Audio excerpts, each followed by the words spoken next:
Salut zami mwen.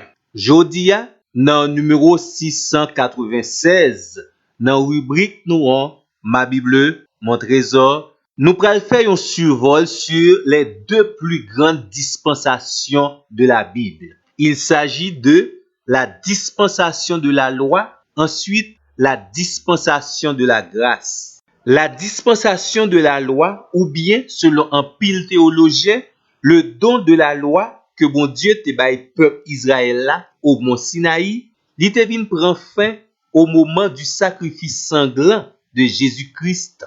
Mais c'est pour ajouter également cette dispensation à une portée éternelle. L'Ancien Testament présentait nous de façon détaillée l'histoire de la création, de l'appel, de la délivrance, des transgressions et des promesses de Dieu concernant le peuple d'Israël. Et un élément central de cette dispensation, c'est la loi. La loi que Dieu a donnée à son peuple Israël. Et loi ça enseigne au moins 5 grandes vérités. Premièrement, le respect absolu de la sainteté de Dieu. Exode 19, versets 1 à 25. Deuxièmement, l'extrême culpabilité du péché. Troisièmement, la nécessité de l'obéissance. Jérémie, chapitre 7, verset 23 et verset 24. Quatrièmement, le caractère universel de la faillite humaine. Romains, chapitre 3, verset 19 et 20. Cinquièmement, c'est la merveilleuse grâce de Dieu qui ouvre l'accès jusqu'au Père au moyen des sacrifices sanglants d'animaux sans défaut. Et on connaît déjà, sacrifice ça yo, te préfiguré le sacrifice du Sauveur, le sacrifice du Fils de Dieu, l'agneau de Dieu qui est venu ôter le péché du monde.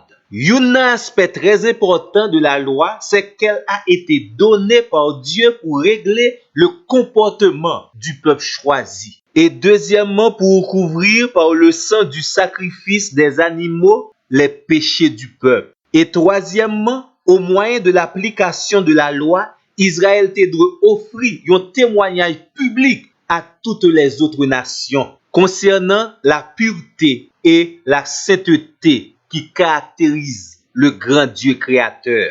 Qu'on y a, les nous lit texte Matthieu 12, verset 47 à Matthieu 13, verset 52, Jésus-Christ annonçait une nouvelle dispensation. Cette dispensation que nous relève la dispensation de l'Église, la dispensation de l'épouse, ou bien il y a quelques théologiens qui parlaient de la dispensation du Saint-Esprit. En Matthieu, chapitre 16, verset 18, Jésus-Christ a prophétisé la naissance de l'Église. La Bible enseigne nous que l'Église a été rachetée par le sang précieux de Jésus-Christ, versé au mont du Calvaire. Et l'Église a constitué surtout après la résurrection et l'ascension de Jésus par l'effusion du Saint-Esprit sur les disciples. La dispensation de la grâce ou bien la dispensation actuelle gagne deux grands enseignements nous joignent là-dedans.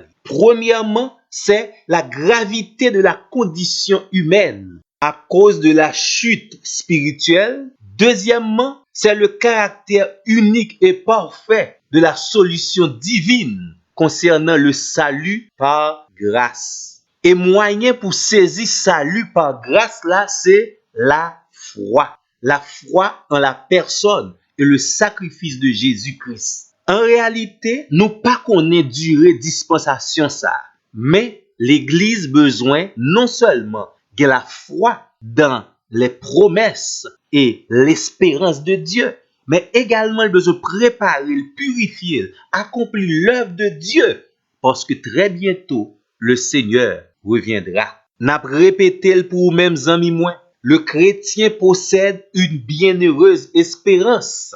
Et en attendant l'accomplissement de cette espérance, nous devons toujours mettre nous au service de Dieu en pratiquant les exercices spirituels comme la prière, l'application de la parole de Dieu, la sanctification, la communion fraternelle, le service divin, l'adoration et la louange à Dieu, sans oublier l'exercice de la foi. À bon entendeur, salut.